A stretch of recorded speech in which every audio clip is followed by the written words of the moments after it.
Okay, can you hear me? Yes. Good. I'm Dr. Edward Brooksby. I teach politics here at Ruskin. If you're not one of our students, welcome. Welcome to the latest instalment in our Radical Thoughts for Radical Times series. And very welcome to Gary Young, who we're very, very pleased to have come to speak to us today.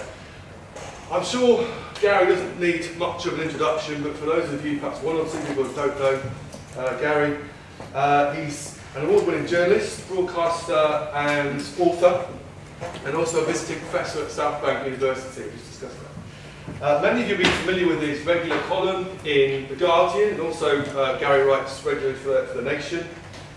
He's also the editor-at-large for The Guardian, and made several radio and TV documentaries. Most recently, I think, Angry White and American for Channel 4, which many of you might have seen with that rather hair-raising encounter with the white supremacist Richard Spencer. Gary's the author of 5 books, including, I think, the most recent one, Another Day in the Death of America, which chronicles the deaths of 10 children and teens in the US killed by gunfire. Gary today is going to be talking to us about death by 1,000 cuts, how austerity is killing our kids, and why the media's get knife crime and gun crime wrong. So, without any further ado, thanks, Gary.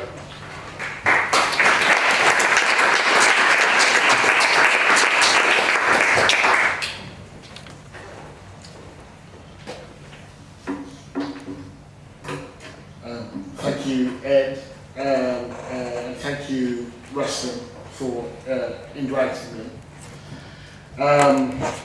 Yes, that clip with Richard Spencer is, for those of you who haven't seen it, I was in a documentary. I did a documentary about white people in America, and one of the things I did was interview a white supremacist and got into a row with him. And peculiarly, having spent, a good 20 odd years trying to tease out the nuances of race and class and nation as they apply to Britain and America, I suddenly became best known for going shouty crackers at a fascist in the car park.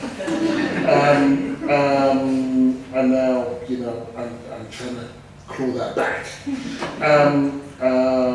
So I studied French and Russian at GY1, and I was living in what was still then the Soviet Union and what was still then Leningrad with a woman and her son would have been 1991. And every weekday evening around 8:45, my hostess would get herself ready to take their dog, a cocker spaniel called Reddick, for a walk. Now, I'm no lover of the cold and I'm not a great lover of dogs, and so I'd watch with amusement as she readied herself and Reddick for this trip to the local park, and by 8:55 she'd be out the door. You could set your watch by her. Now, everybody has their routines, and I thought little of it until spring came, and I decided one night to accompany her. And I noted a slight urgency in her voice as she stood by the door, lead in hand, while I combed the flat for my hat.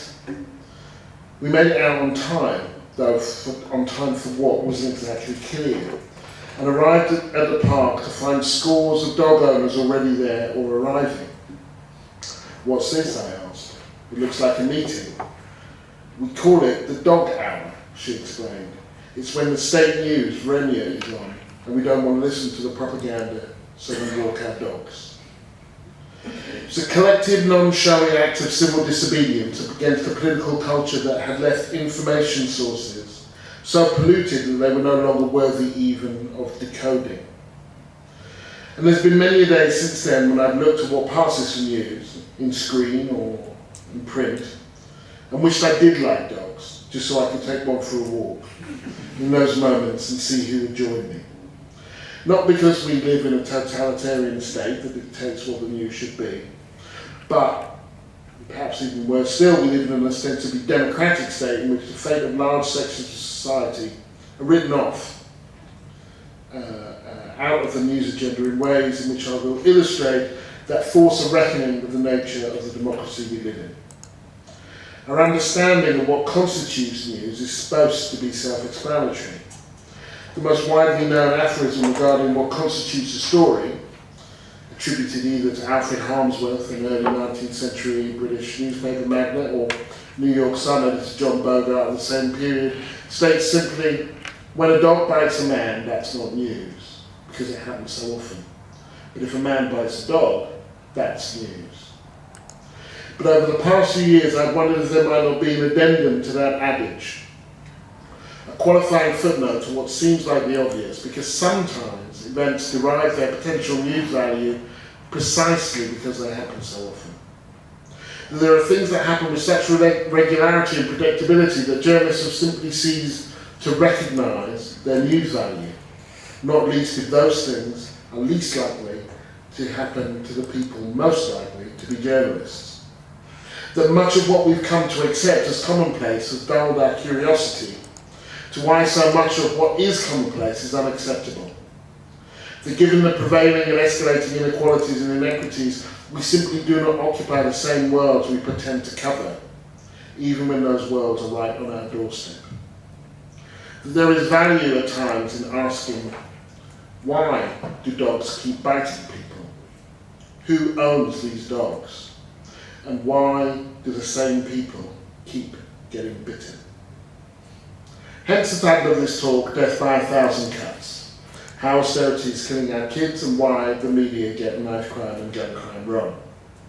Over the next half an hour or so, I plan to illustrate at some length with examples from a book I've recently written called Another Day in the Death of America, and a series I've been running about knife crime at The Guardian last year called Beyond the Blade, to illustrate the socio-economic context in which these deaths occur and the racialized manner in which they are covered. The book is premised on the fact that every day, on average, 7 children or teens are shot dead in America.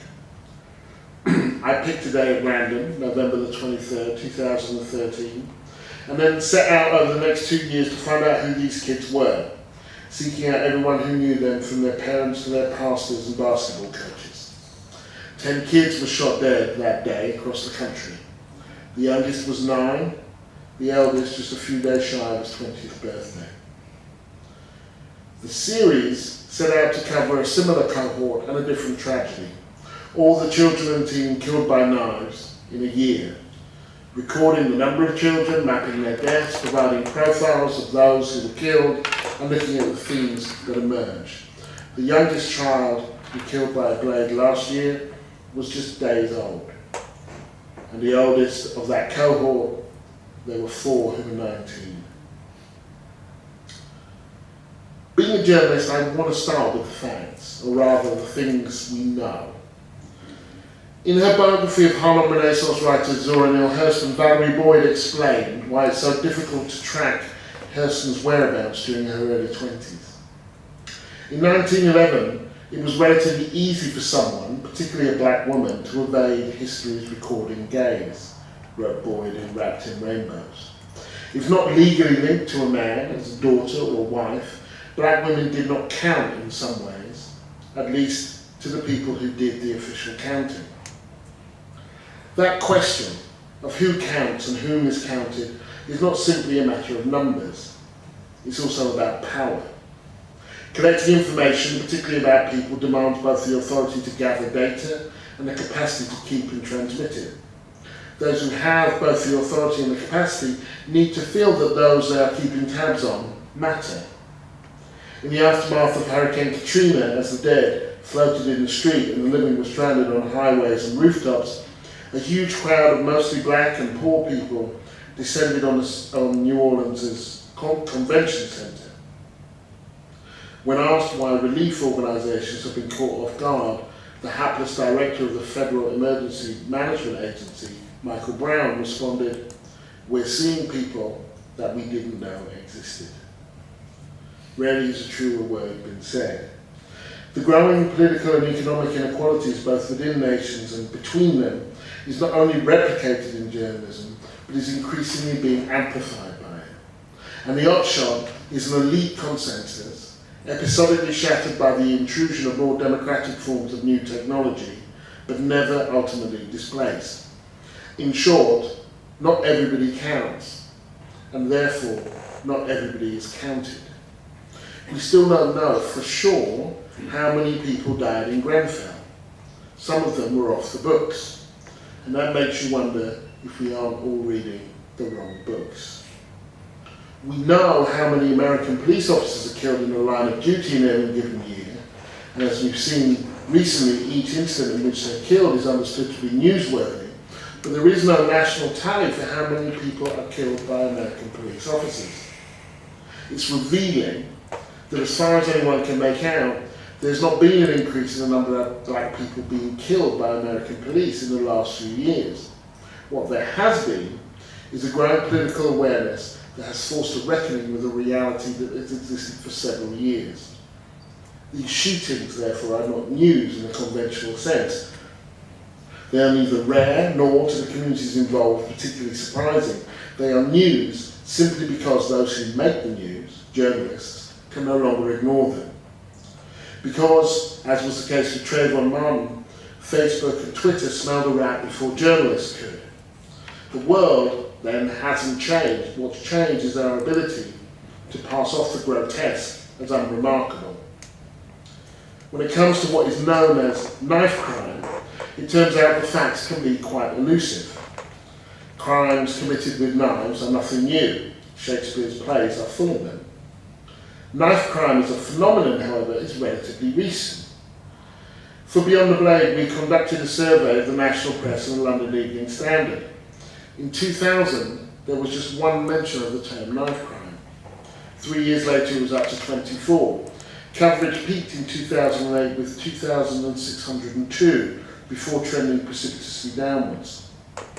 But staggeringly, given the amount of column inches devoted to the issue, national data on the number of children and teens killed by knives in any given year was not publicly available when we started the project. Contact the Home Office and ask them how many kids have been killed by knives, and they will tell you to go to each individual police force and ask them, and some won't tell you, including the Met. Or they'll say, go for the best available data, you should try the Office for National Statistics. You contact the Office for National Statistics and they tell you that all the deaths in England and Wales are collated in the homicide index, which is maintained by the Home Office. Send a freedom of information request to the Home Office and they refuse to tell you. And that means that for all the ink that had been spilled about young people and knife crime over the last 10, 15 years, for all the political pronouncements that have been made on the subject, no one could say for sure what they were talking about. Indeed, there was a relationship between those two because most of the political responses to knife crime, longer sentences, new laws, have been prompted not by data, but moral panic, fueled by tabloid headlines. One of the achievements of our Beyond the Blade series was that after several months of badgering and freedom of information requests, we got the figures for the last 40 years.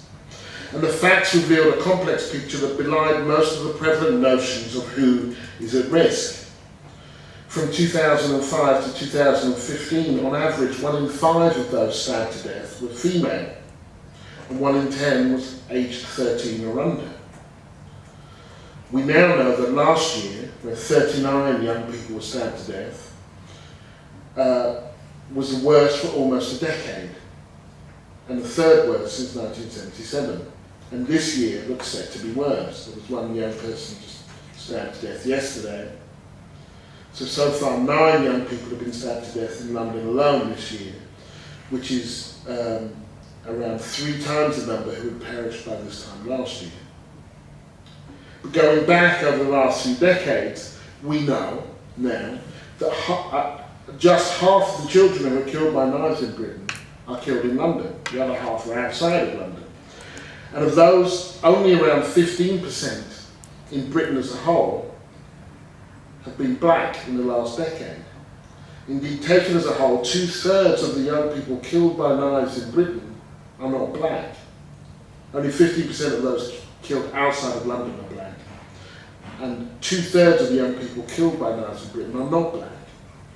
That still leaves black youth disproportionately at risk nationwide, but to insist that it's a black problem when 2/3 of the kids who are killed aren't black is in no small measure a major part of the problem.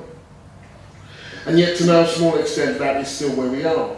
The term is racialised beyond belief.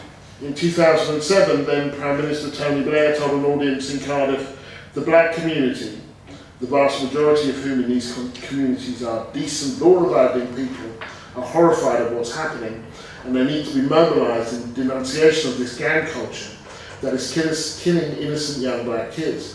But we won't stop this by pretending it isn't young black kids doing it. A year earlier, David Cameron, then the opposition leader, suggested in a speech that hip-hop was partly responsible for youth violence. I would say to Radio 1, do you realise that some of the stuff you play on Saturday nights encourages people to carry guns and knives? And this resonates beyond the politicians.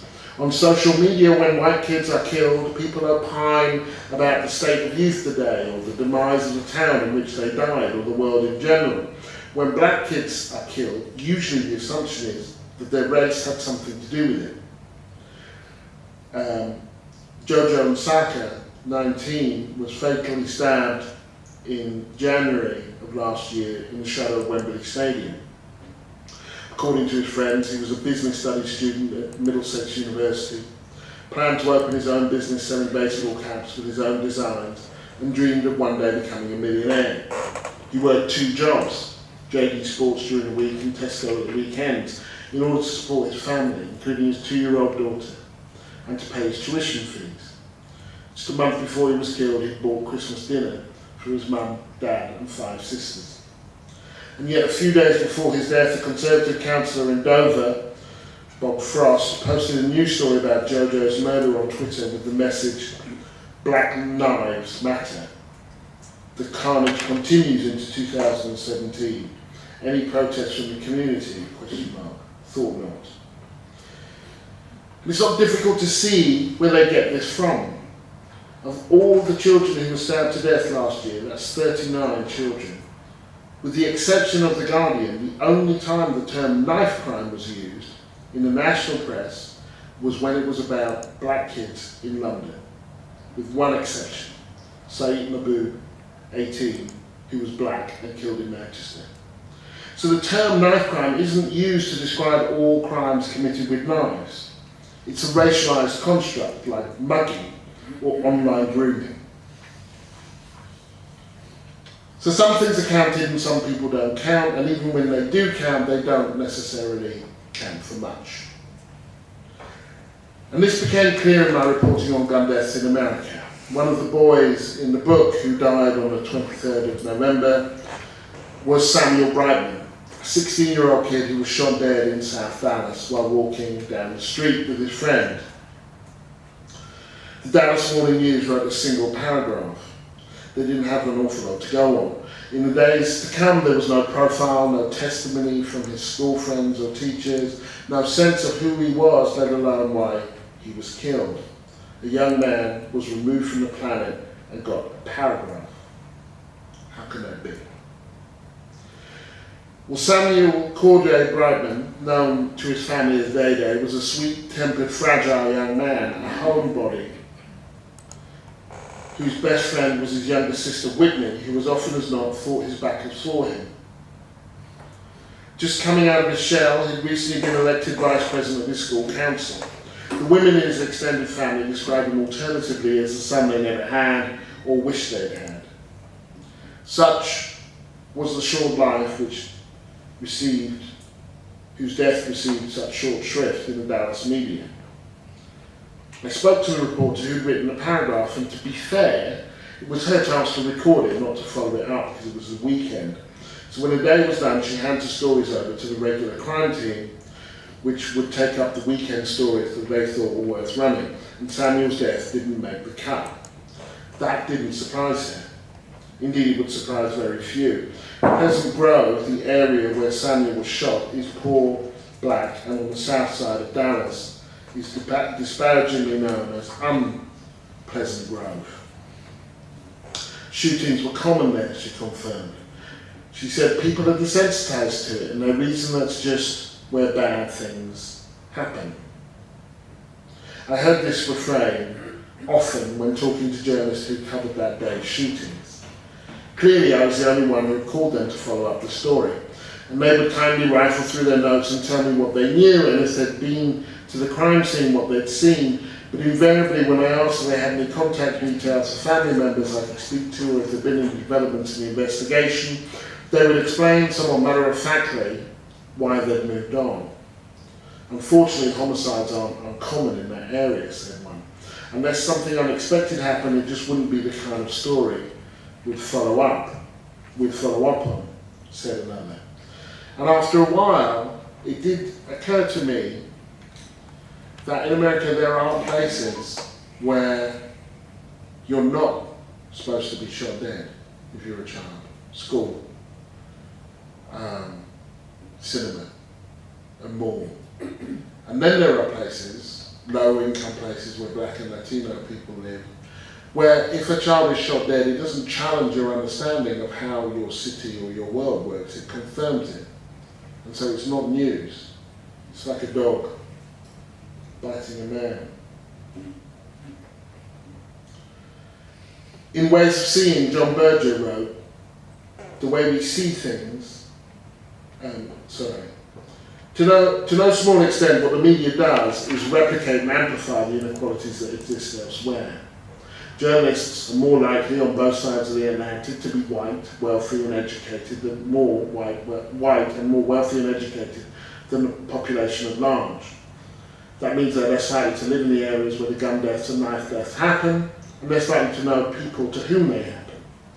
Journalistically, this remoteness comes at a severe price. They literally don't know the people they are writing about. In Ways of Seeing, John Berger wrote, the way we see things is affected by what we know and what we believe, and the relation between what we see and what we know is never settled. And what's truly unsettling is that when some people see that a black kid has been shot or stabbed, they are far more comfortable blaming the kid and his family than the society that allows guns to circulate so freely and neighbourhoods to decline so completely. And some of those people are journalists. It was intriguing to me how many people, when I told them about the book project in particular, immediately wanted to know how many of the deaths were gang-related, as though that might prove some acceptable context in which a child or teen might be shot. Victims become divided into the deserving and the undeserving. I've been reminded of this week with the Windrush stories, in the manner in which they have all been evoked. And these scripts are contagious. So it was in my piece on Friday, we talk about that these are tax-paying people, and they have grandchildren, and there's a suggestion, I think, that if any of them had had any trouble with the law, we wouldn't be writing about them. But the fact is that you don't have to be a tax-paying person to live here and be a citizen here. I mean, obviously if you work, you do, but in all sorts of ways the desire was to legitimize why these particular people should not be hounded. And that happens all the time with, certainly in America with gun crime, and I think to a certain extent here, where people will talk about he was an A student, that would be the headline, A student gunned down, as though there is a grade out there which would be deserving of you being shot. Or people will ask, as I'm about to quote here, well, what was that kid doing out at 11 o'clock at night? As though there's a time at which it's okay if children are shot. And actually, it's quite important to hold the line on these things, because otherwise what you do is cast a whole number of people aside. That what's happening, my concern with what's happening at the moment, I think it's wonderful that the government has folded like a cheap suit over Windrush, but that it's very narrowly tailored. That we didn't mean the hostile environment to apply to you, the hostility was meant to go to somebody else. When the issue is the hostility, not that there's a protected category to whom that hostility should not apply. The first comment in the short online story after Samuel's death came from a woman called Marge Vargas, who wrote, "I have 2 adult kiddos and there's no way they would have been out walking streets after dark.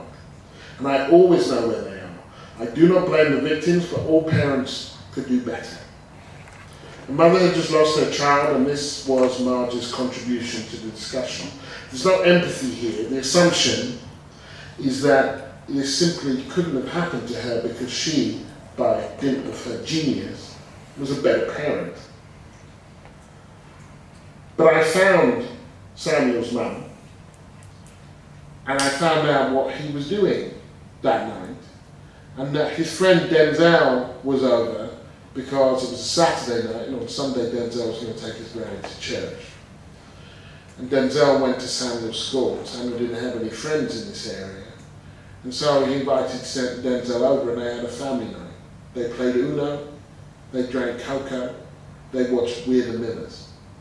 But the worst thing that Samuel did that night was cheat at Uno. And then he said that he would walk Denzel the 6 minutes to his granny's house. And in that 6-minute walk, he was shot dead. Nobody knows why. Apart from Marge. Marge knows why. And Marge knows that in these areas, these people, who she clearly doesn't know, the adults are negligent and the children are feral. And the parents don't love their kids and the kids don't love life, and so they bring these deaths on themselves. Somebody wrote to me just last week claiming that he'd been hoodwinked, because in my book I said it's not a book about gun control, it's just a book about what happens when you don't have gun control. And because one of the kids dies in the town where the NRA, the National Rifle Association, hold their convention a few months later, so I go and I cover this convention. And because I cover this convention, I'm not entirely laudatory about it, he says he's been hoodwinked. And he said, "I thought you were going to write a book about the black on black carnage." I wrote to him and I said, "Well, why did you think that? The book is about all the kids who were shot dead in one day. On an average day, of the 7 kids that were shot dead, 3 are white, 3 are black, and 1 is Latino. Do you not care about the white kids?" And crime in America is reliably segregated. Black people kill black people, white people kill white people in general. And so what is often termed black on black crime would just be more easily termed crime. But nobody talks about white on white crime. And these are the presumptions and assumptions that underpin people's understandings or misunderstandings of what's going on, which is why the facts are important. That if people perhaps knew that 2/3 of the deaths due to knives are not black, maybe they would talk about it a bit differently. And maybe they would understand that with a little bit of empathy, there for the grace of God, go on.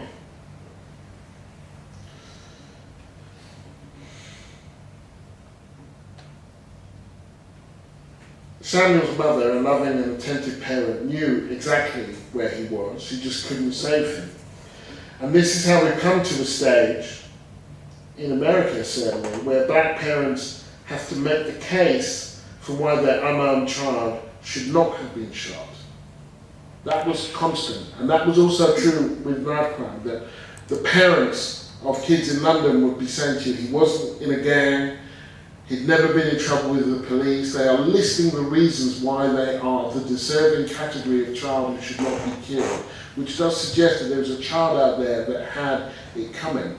Every black parent in my gun book, and on that day, it was a random day, not an average day, of the 10 kids, 7 were black that day. Every single parent that I spoke to, when I asked them, did you think this could happen? Every single one said, well, yes. Samuel's mum said, I didn't think it would be him, I thought it would be his brother. The father in Newark said, "You're not doing your job as a black father in Newark if you don't think your child could be shot dead." And then there was a mother in the stairwell in Chicago where Tishon Anderson was shot dead, and this was not his mum, it was the mother of another kid in the stairwell, who said, "That's why I'm glad that my 14-year-old is in jail, because they can't kill him there." And so these expectations are baked in. This is where the distance and the challenge of empathy comes in. The further you are from living in a community where your child might be murdered, the less likely you are to see it as a priority, its victims as newsworthy or solutions as possible. Put bluntly, a child being killed is a far more newsworthy event for those who know the child than for those who don't and are never likely to. Now, just as Samuel's story revealed America's blind spot, so the story of the fatal stabbing of Kwamari Seun Barnes in Willesden, London, revealed many of ours. Kwamari, who was 15, was killed on January the 23rd last year outside his school. He looked younger than his 15 years, but by most accounts he was an old soul. He sang Wailers tunes, like other kids might sing nursery rhymes. He could cook a full roast dinner for the family and stayed up all night for the 2015 general election, matching the results against expectations. He was singing to himself as he left school that day, only to be chased by another 15-year-old boy. Kwamari ran screaming for help, shouting, "I'm going to get stabbed," and later that evening his short life ended when one of the 3 stab wounds, it was revealed, had pierced a lung. His death was front page in the London Evening Standard for 2 days running and received cursory coverage elsewhere in the country. The trial of his assailant came some 5 months later, starting just after the election.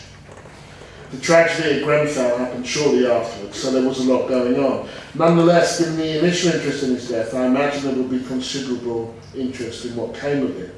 But it turned out that for most of the trial, it was only myself and a film crew doing a longer documentary than there. On the day of the verdict, it was just me and a court reporter. Watching the 15-year-old accused of killing him in the dock that day, I wrote, "It's difficult to know what justice looks like when one 15-year-old is dead and another is on trial for their murder. Naturally, you want the perpetrator to be punished. But if the perpetrator is also a child, then on one level it seems as though some broader, deeper, more intractable injustice has already been committed. One thrashes about, mostly in vain, for an institution, service or agency to blame, for an intervention that could have helped, or a moral safety net with smaller holes than might have caught him. There are preferable outcomes, but there are no good outcomes.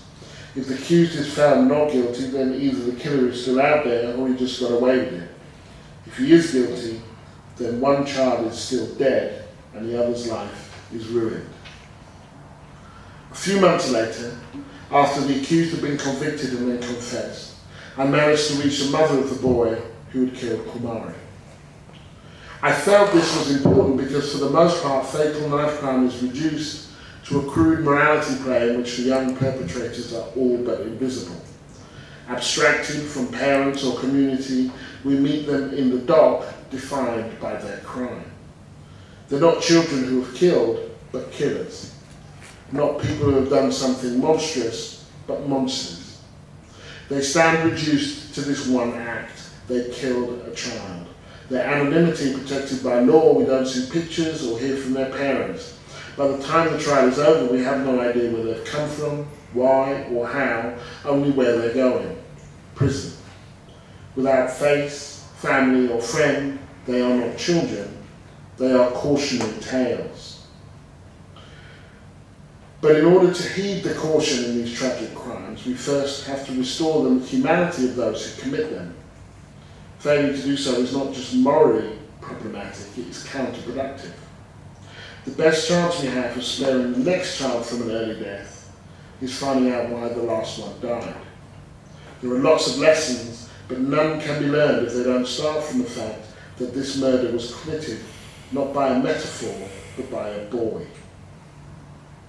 When I found his mother, I discovered that the boy who killed Kwamari had been a happy kid who graduated as a toddler from Finding Nemo to Lion King, deciding earlier on that he wanted to be a vet. A very active child in later years, he became an accomplished athlete and footballer who gained the attention of professional scouts. While in primary school, his dad was deported. This was the first time his mum noticed him getting angry and withdrawn. She tried to get help from child adolescent mental health services at the time, but was told he didn't meet the threshold. And these thresholds are very arbitrary. Child and adolescent mental health services, if you have anorexia, they won't see you in many areas until you're skinny enough. If your parents say that you feel suicidal in many areas, the threshold is that they won't see you until you've tried to commit suicide already. And those are thresholds defined by economics, not by psychological need. At secondary school, he seemed to be doing well academically. Before long, he was expelled after an altercation with a teacher, and from there he was sent to a pupil referral unit.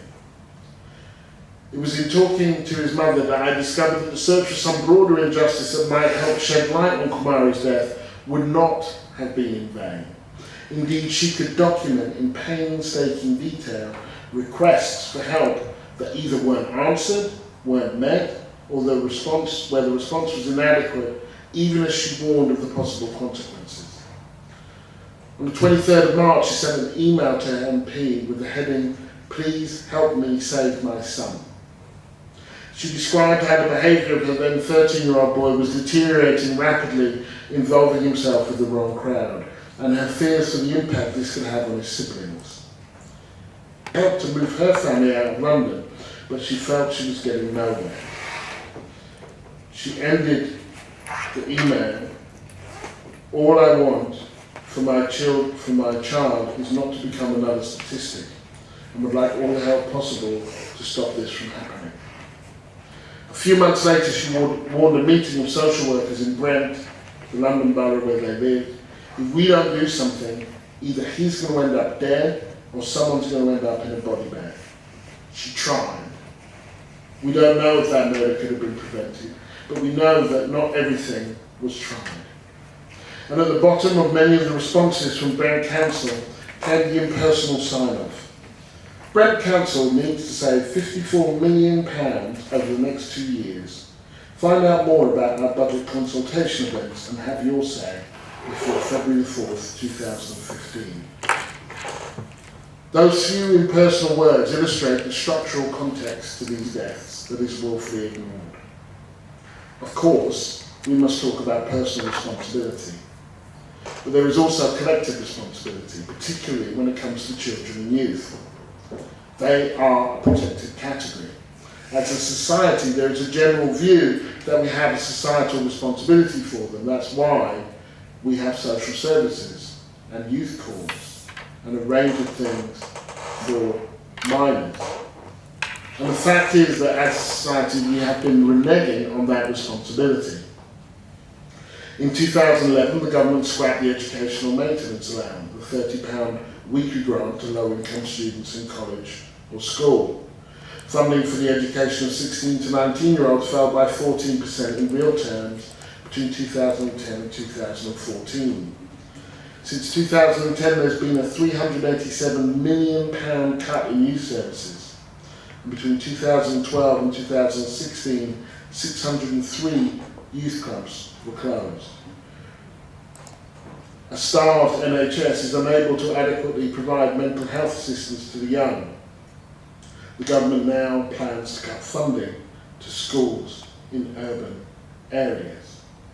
Now, if you give young people nowhere to go, you give them no support when they are struggling, you give them no support in order to get the education that they would need to make that next step up in what is allegedly a meritocratic society, then I would argue you shouldn't be so surprised when those young people turn to gangs or violence or some other way, some other means of distraction. They have been left to their own ends, and it is us, those who are older, and who have the power who have left them.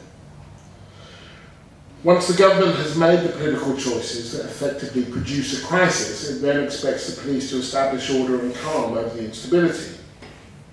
Police say that young people who are carrying knives increasingly do not do so through gang affiliation, but for protection. Youth workers will tell you that they are scared and don't trust the police to protect them. In short, as a nation, we are actively and consciously underfunding our kids. And these cuts fall more heavily on the poor, and since the dark are more likely to be poor, on those who are black or brown. These deaths are too often understood as a crisis of culture and crime, of rap and grime, while the economic and political decisions that help create the context for them go unchallenged. In the event the media wants to cover this story, they hone in on the boy in the dock and the boy in the body bag. They don't seem to be too interested in how they got there and what might be done to prevent others destined for the same fate. Few would make the claim that there's a direct, seamless, causal link between these cuts and the rise in violent crime. Government policy does not put a knife in a child's hand and encourage them to use it, but any insistence on personal responsibility must be weighed against a collective responsibility that societies assume when it comes to keeping children safe. Nor could anyone reasonably claim that this is the exclusive reason for the increase. The causes of knife crime are multi-layered and complex, and it was trending down for the first few years of austerity before its recent rise. But as the cuts go deeper, leaving vulnerable people more desperate, the contextual connection is compelling. If you make it harder for young people to stay in education, harder for them to get treatment if they're mentally ill, harder for them to find safe and productive places to spend leisure time with each other and with adults who are trained to work with them, then we should not be surprised to see an increase in social problems among the young, including social violence in general and knife crime in particular. As the boy who killed Kumari's mum put it, is he responsible for his actions? Yes. Did I try everything I could? Yes. Well, we failed? Yes. The shock over Grenfell or Hurricane Katrina or the 2011 riots illustrates how the media episodically discovers these daily realities of people's lives, in much the same way that teenagers discover sex, urgently, earnestly, voraciously and carelessly, with great self-indulgence but precious little self-awareness. They've been aware of it, but somehow when confronted with it, it nonetheless takes them by surprise. And then their surprise becomes the news. Crikey, look what I found out, rather than the news itself. Goodness, look what's been going on while I've been looking elsewhere. This is why some people walk their dogs of an evening, rather than listening, watching, or reading whatever journalists have to say. After the suburb of Ferguson, Missouri went up in flames 2 years ago, to almost universal condemnation in the media, the Department of Justice conducted a report into how the city was being run.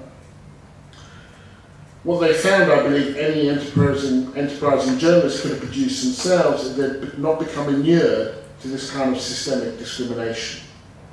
Among other things, the Department of Justice found that between 2007 and 2014, one woman was arrested twice, spent 6 days in jail, and paid $550 as a result of a single illegal parking fine, for which she was originally charged $151.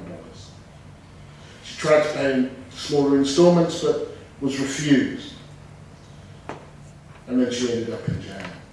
7 years after the original infraction, she still owed $541, and that was how the town raised its revenue. This was not a glitch in the system, it was the system. And then there was the 14-year-old boy found in an abandoned building who was chased down by a dog which bit his ankle and his left arm as he protected his face. The boy said officers kicked him in the head and then laughed about it afterwards. Department of Justice investigators found that every time a police dog bit someone, the victim was black. turns out that sometimes dog bites man really is the story, and journalists just keep missing it. Thank you.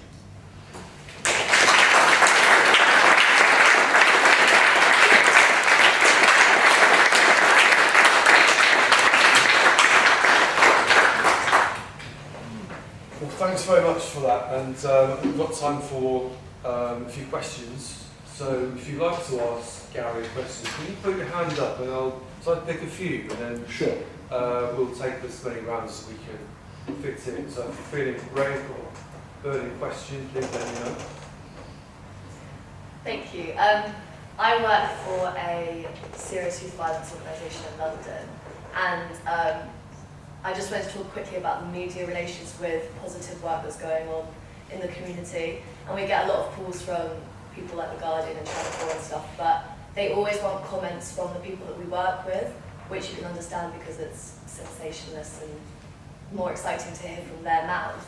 But I was just wondering if you had a comment on why journalists never really want to hear from people that work with youth violence, like myself, and give a specialised kind of comment. I don't know. Take number 2 or 3. Is there any? I run a record label here in Oxford, and there's been a few youths over a period of time that's been stabbed in Oxford, and it hasn't been highlighted anywhere. And I made music addressing this because music is one way of conveying these things to the youth. And I was just wondering, what does the role of the police and the role of the media do to sort of like engage, you know, other people who are bringing messages to say that it's not good to be a gangster or it's not good for knife crime? How do they engage? Because no one's engaged with me at all, and thousands of people have watched this video, and I've had many thousands of downloads, but I haven't had not one person from the press, not one person from the police, not one person from in Oxford at all that came to me that I can probably inspire and help some of these youths. I don't know why, but if you have something to say about that condition where people are not engaging, you know, to help the youths to realize the things that they're doing is crazy. If I'm making sense. Hi, yes, I'd just like to ask Gary what he thinks about the culture of, like for instance, Stephen Lawrence's father talking about forgiving the killers of Stephen Lawrence in a sense that I feel as if black people are being moved into a position of having to apologize for basically having been victimized. Taking the first question, I don't think it's sensational. It's not because it's sensationalist they want to talk to people that have been affected. I mean, if someone's been affected by something, you want their story. I think the problem comes when they don't then expand from that to examine why, you know, the kind of the deeper causes or the kind of general themes. I mean, that's what we, in doing Beyond the Blade, what we discovered was that whenever you want to talk about declining youth clubs or child and adolescent mental health services, that, you know, a news editor will, you know, whereas deaths are dramatic, stabbings are dramatic. Now, I don't think interviewing the people that are involved is necessarily dramatic. That to me is logical. But the point I was making with Kwamari's death and the coverage of it was that his death was big news. But then that was it. So then you're like, well, what the hell happened to that? And you see this, and there are parallels here with American gun crime, where you hear about some of the mass shootings. They're the ones that make the news. But actually most kids aren't killed in mass shootings. And the mass shootings have a kind of, they're a dramatic punctuation point. They are a kind of, they provide a spectacle and these hastily erected communities of grief. And everyone goes then back to whatever they were doing before. And so if you look at, and this was a challenge for us doing the project, if you look at, was it 2 weeks ago? Everyone was talking about knife crime, and now nobody's talking about knife crime. And so 2 weeks ago, when we were doing a year-long project, you would get them kind of, what have you got? This has just happened. It's like, look, while you were interested in something else, we've been working on this, and next week you're not going to be interested, but there's still going to be kids dying, and so, our battle was trying to, and it's a legitimate battle within a news organisation, actually, because to some extent, because news organisations are about what's happening right now, and so trying to force a reckoning between, well, this is happening right now, and what happens now is actually connected to what happened last week and what happens next week. And the reason that we launched the project, and it was kind of my idea, it came out doing events around the book and people saying, would you do something similar here? And I was saying, thankfully not enough kids are killed by guns here. And then people talked about knives, and I've been away for 12 years. And so we came up with all the kids killed in a year.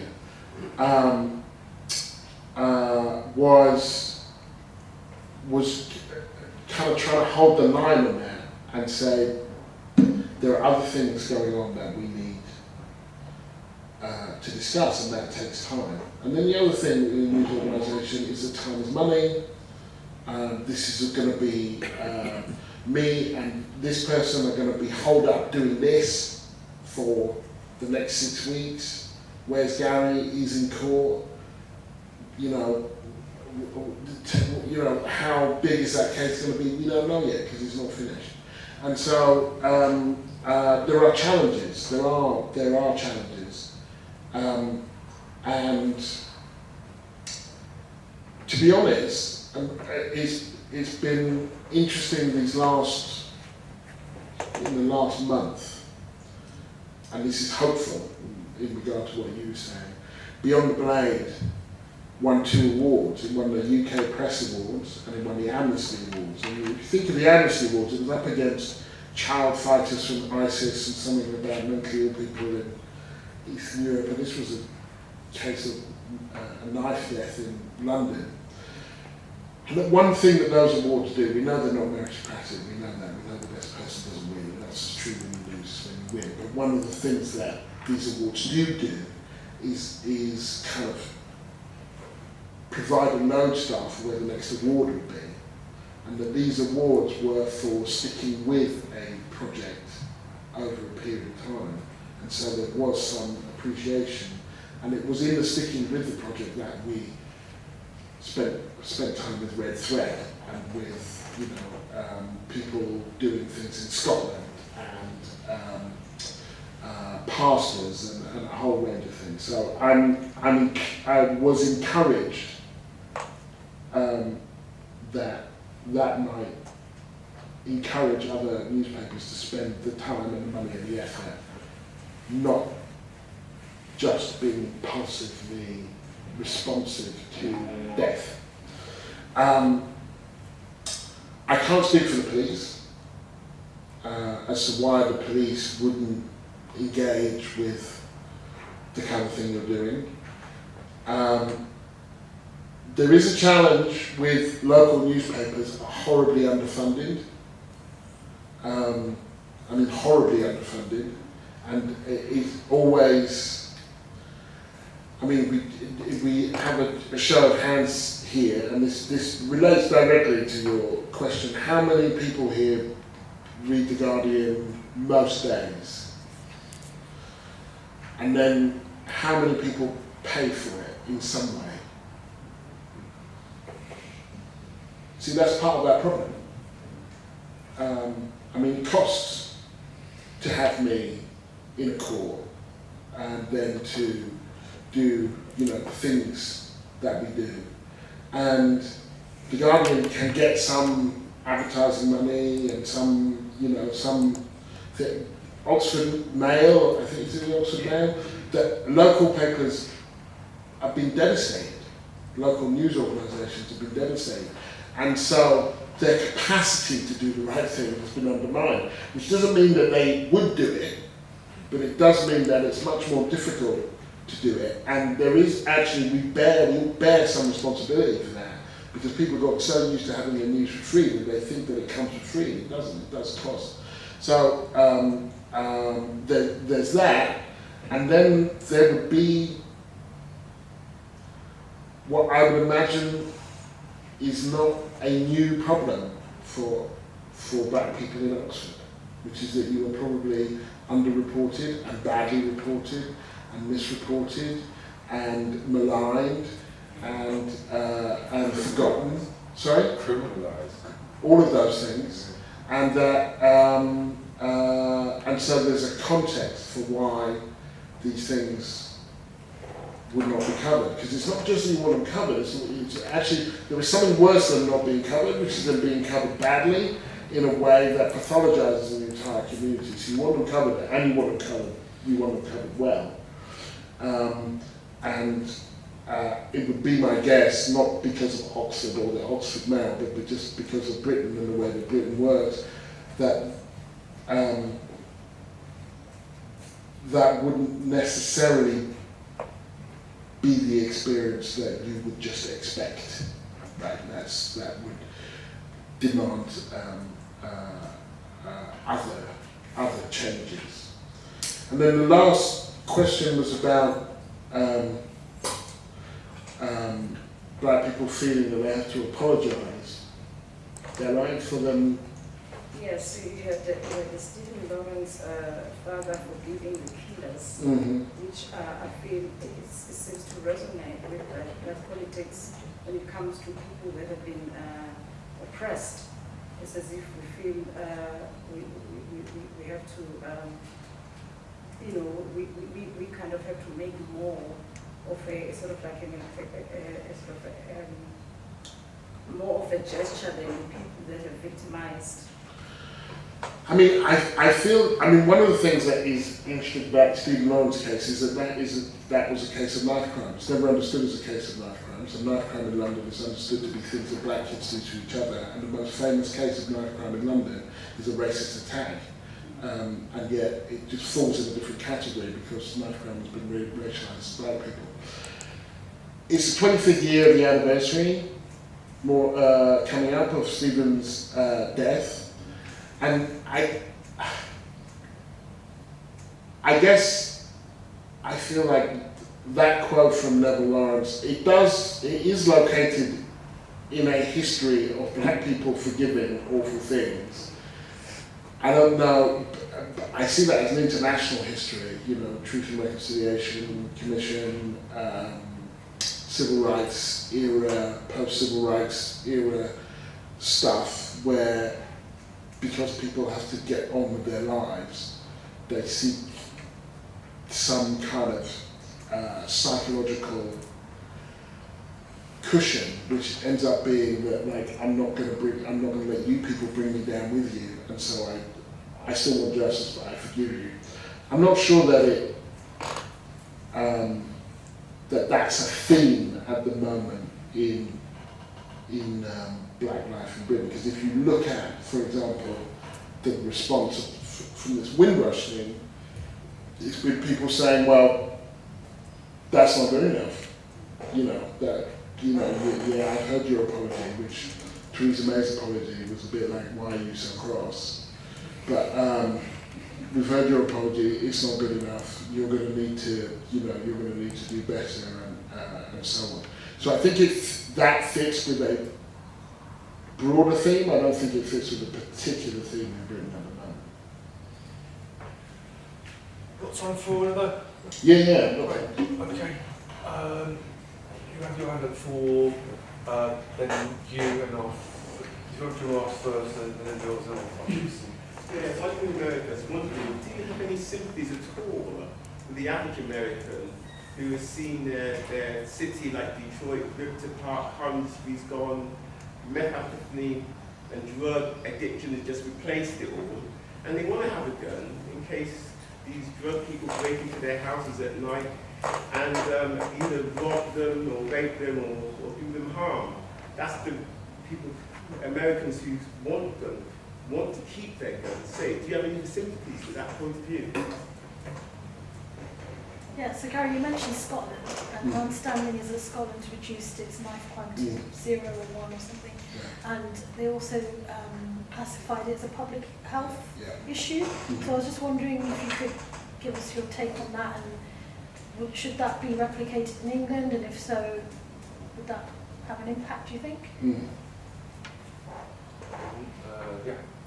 Yeah, you talked a bit about how there tends to be like a media consensus that's formed around these issues, not just this issue, but so many issues that we're told about. Like there's a media bubble that happens where a consensus is formed, and yet it's easily refutable by the statistics or the observable facts. Could you talk a bit more about how that kind of thing happens?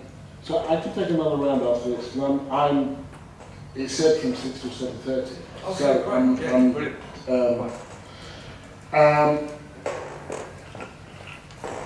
So first of all, I have a great amount of sympathy for anybody whose city has been devastated by particularly kind of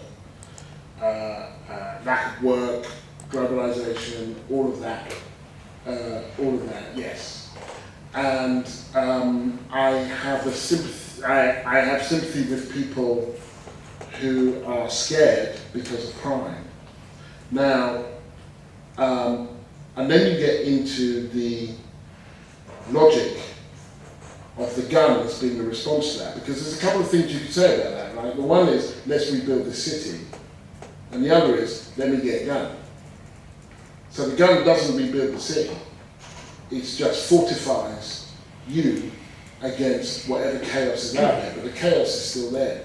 Now, if I spent a month before the last election in Muncie, Indiana, and I went out with a group of Republicans for a steak dinner, and there was a guy sitting opposite me trolling me, and he said, among other things, how can you bear to live in London when your Muslims have elected that mayor and you have all that gun control?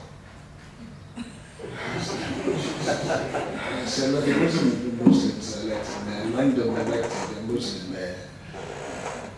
We don't have gun control, same as we don't have polar bear control. We don't have many guns, we don't have many polar bears, it's not really a thing. And the guy leaned over, the head of the local Republican Party, and he said, to help me out, like, give them, they don't have freedom. They don't understand freedom. And the notion of the gun and freedom were kind of interlocked. You go to the NRA convention, and you say to them, I don't understand, explain to me. And to a person, they evoke much the scenario that you're saying. They say, are you married? Yes. Do you have children? Yes. Imagine somebody broke into your house. They're going to steal everything that you work for. They're going to rape your wife. They're going to kill your kids. What are you going to do? Swing a bat at them?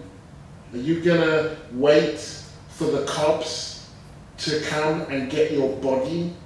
Or are you going to strap up and stand up and defend your family and so on? Now, first of all, this speaks to a whole lot of American myths, right? Of masculinity and homestead and small government and do for self and rugged individualism and so on. It's also deeply denied by the facts. You're most likely to be shot by someone you know, not by someone you don't know. The evocation of the person breaking into your house, that is a boogeyman. You're most likely, what they should say is, are you married? Yes. Well, watch out for your wife. Or more likely, because of domestic violence, it's going to be the other way around. You're more likely to be shot if you have a gun in the house than if you don't. That's true. People with guns in their house are more likely to be shot and to have fatal incidents in their house. Kids picking up the gun and shooting them. Of the 10 kids who were shot dead that day, there was one at a sleepover dad left 4 loaded guns there. Kids playing with guns, shot themselves. And so, but of course the myths are stronger than the facts. Now, so I understand why people want to protect themselves, why people want to, and I sympathise with anybody that's unsafe, but the actual answers to those issues of safety are almost the opposite to what most of the people who advocate for the guns need. If America had a decent mental health system, that would get rid of an awful lot of people who are running around with guns and are mentally unstable. But they're not advocating for universal health care. That those people in the NRA, if it was seriously about tyranny, which is what they say it is, it's about defense against particularly government tyranny. Well, what community is most tyrannized by the state in America? African Americans, who are being shot dead, Black Lives Matter, all that stuff. If they were serious about defending themselves against government tyranny, they would be arming black working class neighborhoods, but they're not. Because that's not actually what they're worried about. And what's happening in America, and what's the trend over the last 10 or 15 years, is that less people own guns, and those people who have guns have more of them. So you have an increasingly armed, increasingly bunker mentality, and that those people tend to be overwhelmingly white. Now there is a different, not contradictory, but complicating story of African Americans and guns. And how do you defend yourself against a lynching? How do you defend yourself when, Bull Connor comes to town and all of that? But interestingly, given that African Americans are the most likely to be shot dead, the most likely to live in fear of their lives, the most likely to be killed by the police, they're the most likely to be in favour of gun control. That should tell you something, I think. Scotland is a really interesting issue when it comes to knife deaths. Because Glasgow was, there was a UN report which cited Glasgow as being one of the most dangerous cities in the world, in the developed world. This would have been about 15, 16 years ago. And the Scottish Parliament, they did some research, they went on some trips, and they came back and they said, okay, this is what we're going to do. We're going to make it a public health issue, which means the police are involved, but this is not an issue that we are not going to be able to arrest our way out of this. We are not going to be able to stop and search and sentence our way out of this. That this is almost like an epidemic problem. And so we're going to get not just the police, but the health service professionals and housing people and the education people and the people who work on drug rehabilitation. And we're going to get them all in the room. And we're going to work out how the various ways in which we deal with this. And then in Glasgow in particular, they got all of the kids, because these things are kind of often concentrated in quite small areas. They got all of the kids, they had their pictures up in the courthouse. And they said, we know who you are, and we know what you're doing. Now, there's two ways this can go. You can go back out and you can carry on doing what you're doing, and we're going to come down hard on you. Or we can talk about what else is out there for you. There's a guy over there that deals with housing. Maybe you need to move to get out of the situation you're in. There's someone over there who you can talk to about jobs. They're literally in the room. They had a mother talk about her experience of with their child dying. It was a whole morning.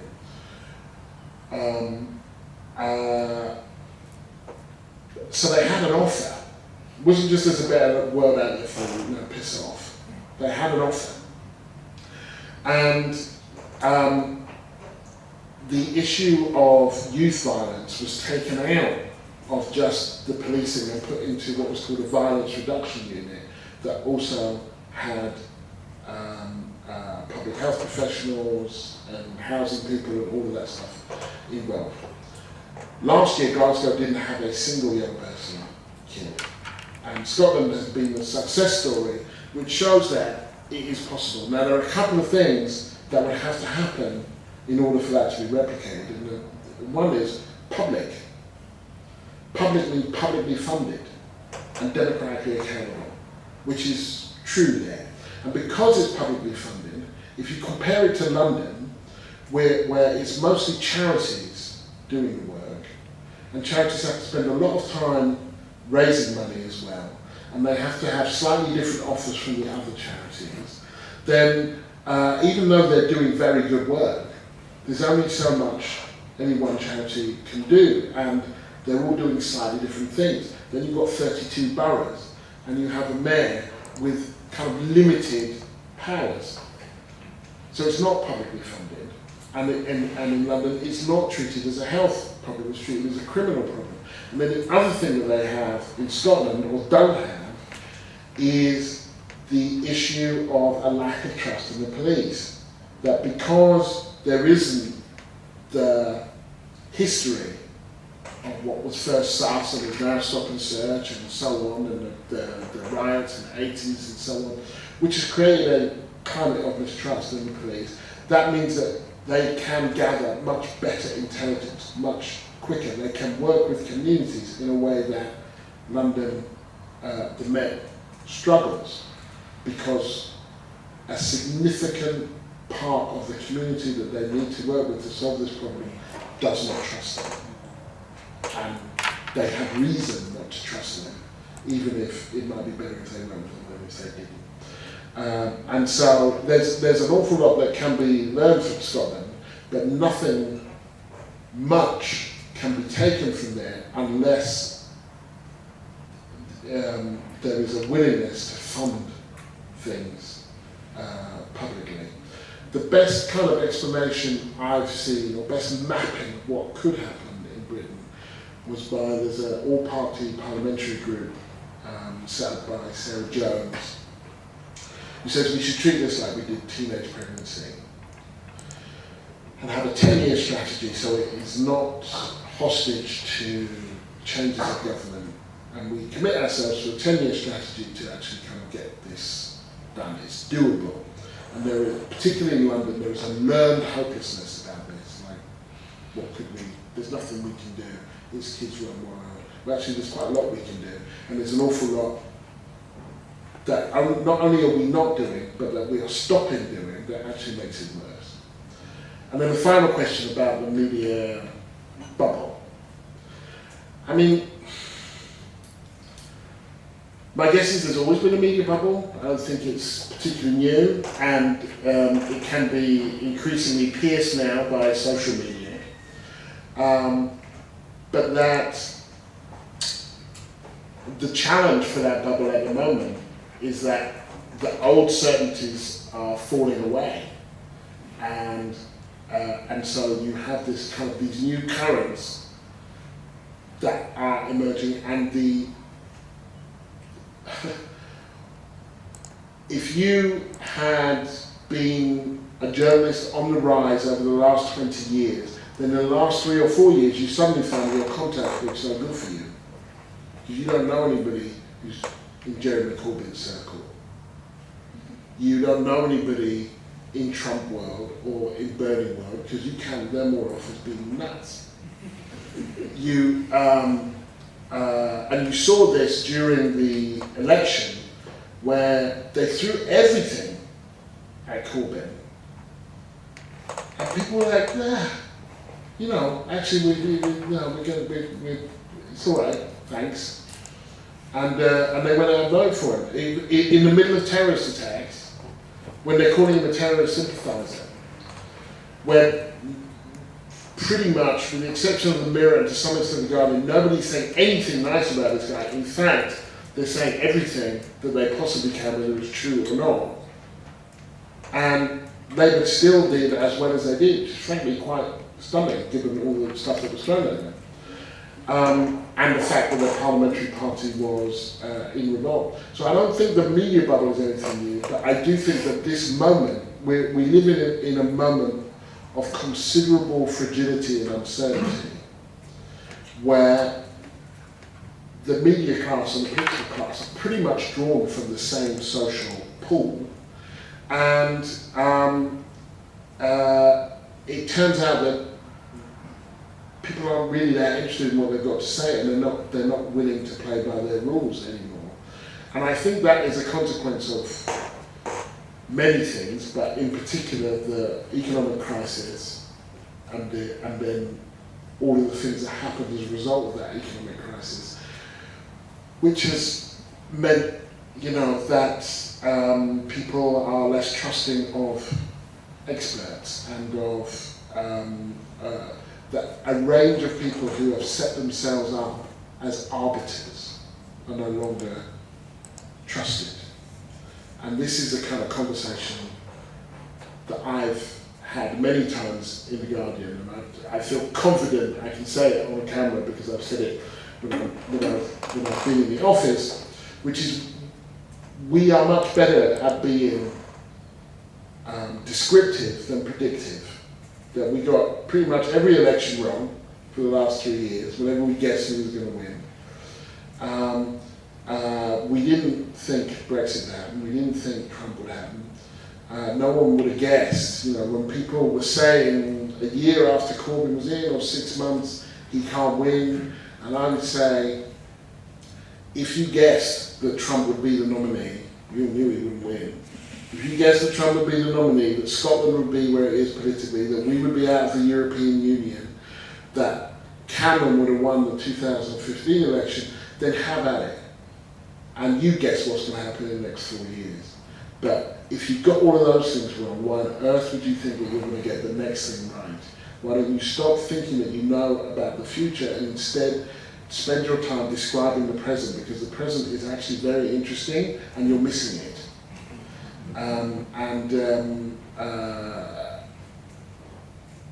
I do think that Corbyn's a good example, and I don't think he's a good example whether you support him or not. I think it's a good example of a chronic lack of curiosity in media organisations, working on the basis of scripts. Elections are won from the centre, nobody who's hardly, a range of scripts that no longer held, but that they couldn't give up, and some of them still can't give up. Okay, we've got time, I think, for 2 or 3 questions. We've got a burning question. Rob, you have your hand up 4. Yes. Yes. 3. Shall I go first? I just wanted to make one comment about this question, which is kind of, I see it as a bit of a parallel between how the Americans and particularly the NRA have this kind of obsession with guns and this obsession with the school state, and yet have the largest military in the world by a country mile. My question is though on this this idea of ignoring people and othering people. And what people, othering? Othering, yeah. I was listening to LBC this morning. I was driving back down here, and I couldn't help but notice the conversation about Windrush and kind of how it's suddenly appeared to these people in the media. And yet, when I look back, I had a quick search before I came in here, there's news stories going back to kind of 2013 about deportations to Jamaica and these kind of, and it's Jamaican news, it's in the British news. People knew this was going on, yet it's only now that it suddenly starts going. And I felt there was kind of parallel with what happened with Savile, and everyone knew what was going on there. This a huge amount of time. And so what I'm coming to is I'm interested in what's going on in immigration centres at the moment. And it's the fact that we're imprisoning kind of people and children, and yet no one seems to talk about it. I was just wondering what your kind of thoughts are on that, and whether that's going to be a story that possibly breaks. Yeah, my question, I've got a twofold question really, pros on from the last one you're answering. And it's really that I grew up in a family who was always reading The Guardian, whatever, had this, idea that The Guardian was this independent and the rational thinker and objective, and the one to trust. And so my brother writes for The Guardian, and I've done some work in radio, and so I've come into contact with Ofcom regulation, for example, which is really kind of thwarted a lot of the independent conversation that we would like to be having, because we realise there are certain laws that say you can actually say certain things, or if you're going to say certain things, then you have to say this as well, this and that. So I'm just wondering, as editor of The Guardian, what are the pressures on you and what are the legal restrictions? I'm not editor of The Guardian. You're not Thank editor? God. I'm editor at large. I'm at large right now. Okay. So The Guardian, and can you tell us, what are the pressures it's under, what are the obligations it has, and how much can we trust it as an independent reporter and such things? And as a follow-up to that, there's just something that I would ask. I mean, there's always been a scapegoat. Media's always been a kind of typical national tool to kind of create a way of thinking and create a scapegoat and this and that. So my question is, how successful do you think the term conspiracy theorist has been in deflecting any uncomfortable questions that seem to be coming at whatever stories we're being told? As soon as someone questions it, it seems to be very easily cast aside as conspiracy theory. Okay. It's been used as a term and as a media construct, isn't it? I'm the answer in there. What can we expect from Diana Napper to hopefully be our next Home Secretary, and who I assume will be the first black female Home Secretary? Okay. I mean, the last one sounded really easy one. I don't know what. I mean, I don't follow high politics that closely. I think it sounds like Labour's kind of been all over the place on immigration, frankly, and so I'm just not privy to her thinking or to their thinking about what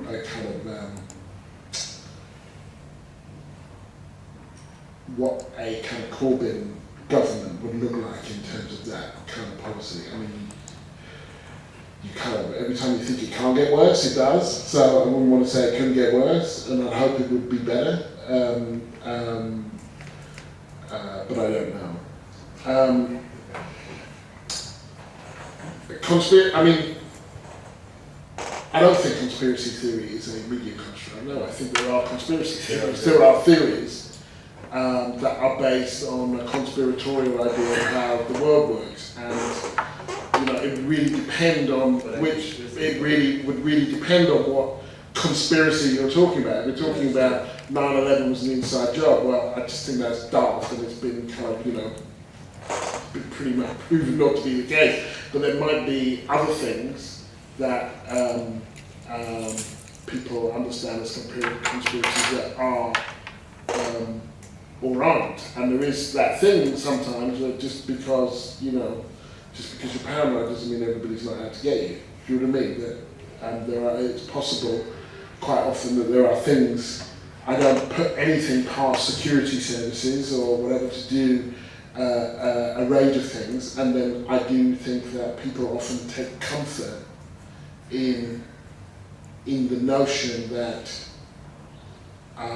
certain things could only have happened by conspiracy when there are more plausible explanations. Now, broadening it out from conspiracy, I can give you an example of my general thinking about that stuff, which is, let's take the American election and the Russians. I believe that the Russians were involved in trying to persuade people, change people's minds. First of all, given America's involvement in other people's elections, I don't think that's particularly bizarre, although it's wrong. It's wrong when anybody does it, but it's not like they have funded the assassination of somebody, which is what the Americans did, or funded a war, which the Americans did not that long ago. That said, I think there are far more plausible explanations for why Donald Trump won, and that there is a shallow comfort that people have in thinking, well, this couldn't have happened because people were angry at neoliberal globalization, and here he was a terrible candidate, and large numbers of people didn't vote. There must be some other explanation, so I'm going to blame Facebook or the Russians or Comey or whatever. And so, and even if those things were the things that put you over the edge, you still have to ask yourself, why are you so close to the edge? What were you doing there? Why was it even plausible that Donald Trump would be president? So I think that quite often people don't want to face, in a desire to avoid the harder answers, people will go with an easier explanation. When it comes to Guardian, what kind of pressure there is, I mean, the pressure is mostly, I would say, it's soft pressure, it's not hard pressure. There's nobody, it intrigues me the number of times when people will write in and say, clearly there's been a line from the Guardian against Corbyn. And it's like, no, there hasn't been a line against Corbyn. Actually, we just have, there happens to be a range of columnists at the moment, most of which don't support him, and the ones that did don't anymore. And kind of sometimes that's because we've got columnists who are kind of just further to the right on that particular issue, or sometimes they reflect a kind of conflict that's going on within the Labour movement that people don't expect to see at The Guardian. But there is a notion out there that somebody's called and said, everybody be tough on Corbyn. And it just really doesn't work like that. Or that the editor has come out and said, you, come into my office. Which they do in the Daily Mail, frankly, and in other papers, but we're going to trash this guy. But there is, if you've read your Chomsky, the manufacturing of consent and all of that, there was, as someone who remained supportive, critical support of Corbyn throughout, there came this period when it was kind of, it was quite uncomfortable.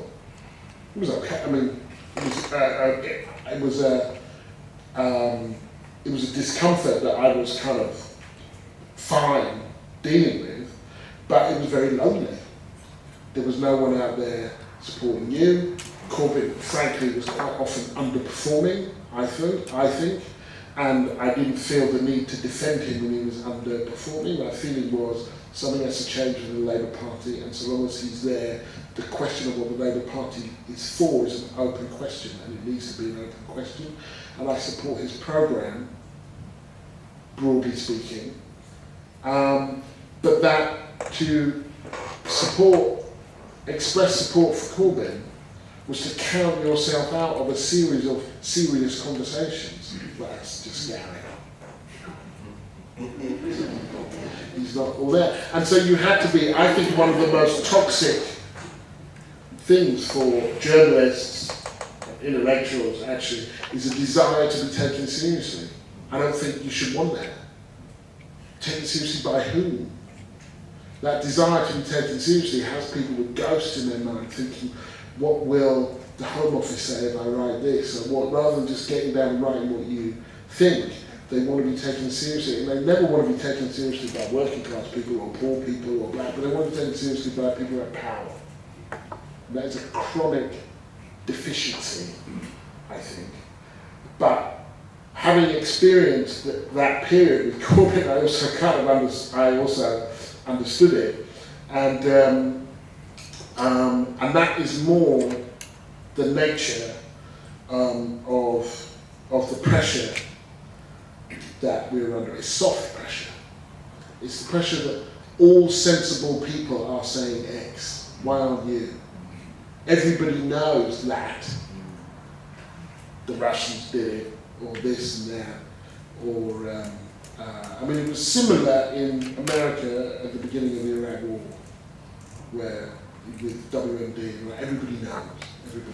I remember William Shawcross, who I think was made head of charities or something. I was in a debate with him, a televised debate, And he came at me out in the green room, and my line in this debate had been, people are innocent until proven guilty. It was about the Iraq war. We don't know if they had weapons of mass destruction or not. Let the UN find that out. You don't find it out by bombing. And then afterwards he was like, yeah, it's a very interesting debating point, but you know full well they have weapons of mass destruction. And I said, I don't actually. And he said, you know, you're being ridiculous. Everybody knows. Everybody knows. And that was the mindset. That was brilliant. That was the mindset before the war.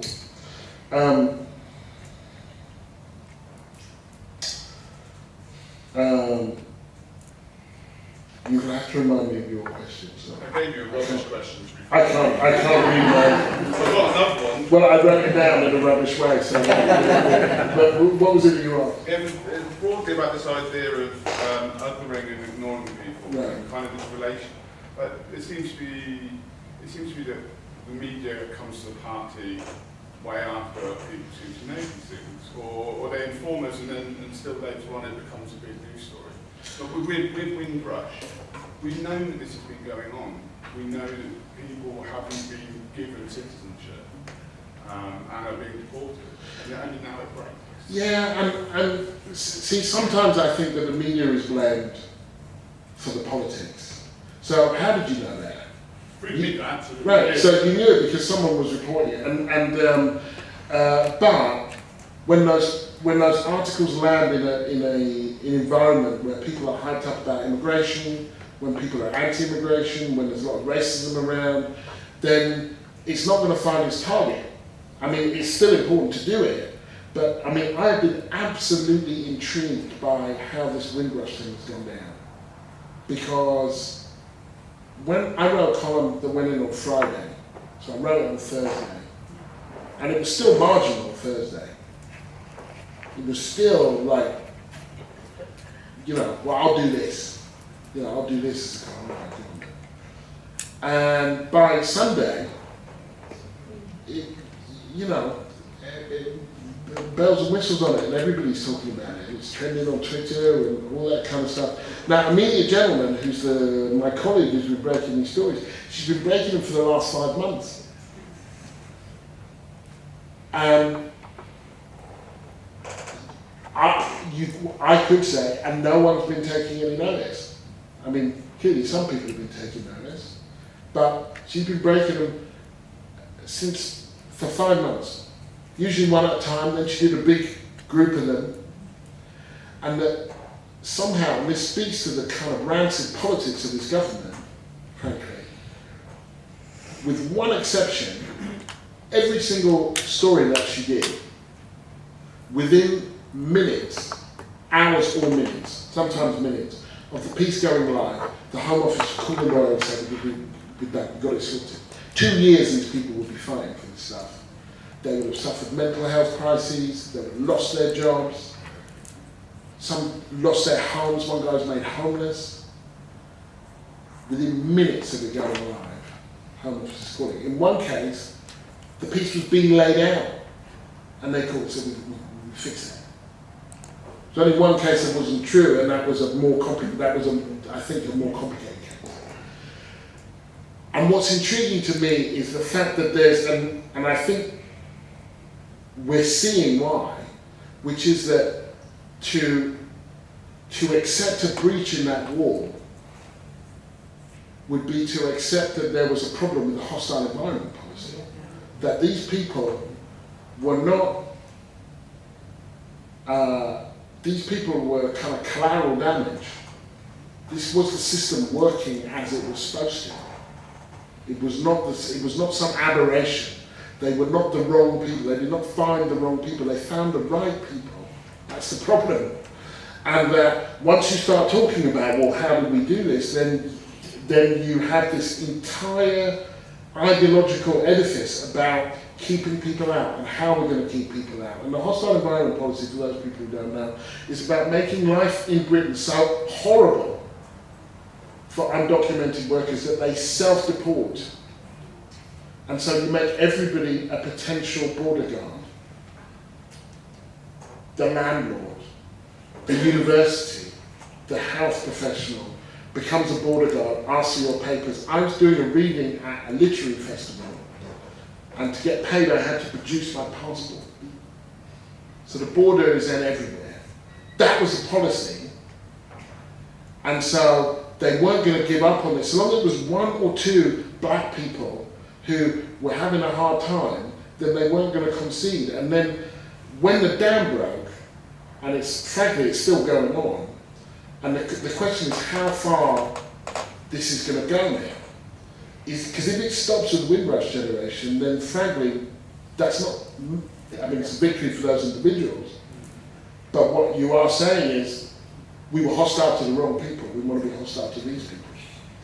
And so I don't think it's a case of, quite often, of the media being laggardly, but that unless we kind of engage with the amount of racism there is in society, the amount of xenophobia there is, the kind of way that people think and talk about immigration, then you can write all this, you know, you can write these stories for months and months and they won't have the kind of impact that you think. And frankly, quite often, that's been my life, right? Just thinking, well, I think this is important, so I'm going to do this. And then maybe people are going to listen, maybe they're not, but they can't listen if you don't tell them. So, the media is produced, it both reflects and distorts, but is also produced by the society.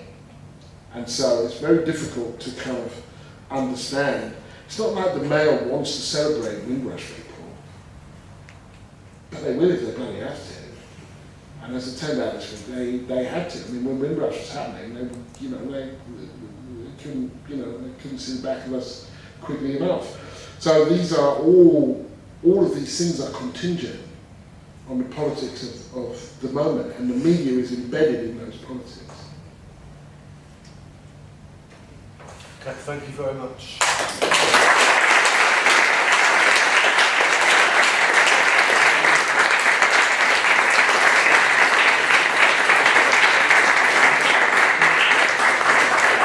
So, thanks to Gary for a really fascinating talk, equally fascinating answers actually to the questions, and thanks for your questions as well, of course. Just one quick announcement before we finish. Our next speaker on the 1st of May will be Nicola Field, an original member of Lesbians and Gays Support the Miners, who, if you've seen the film Pride, it's that organisation. And Nicola will be talking here about Pride and the struggle for LGBTQ rights today, on Tuesday the 1st of May at 4:30 here at Ruskin, so please do come along to that if you can. Really enjoyed this evening. Thanks so much to Gary, and thanks for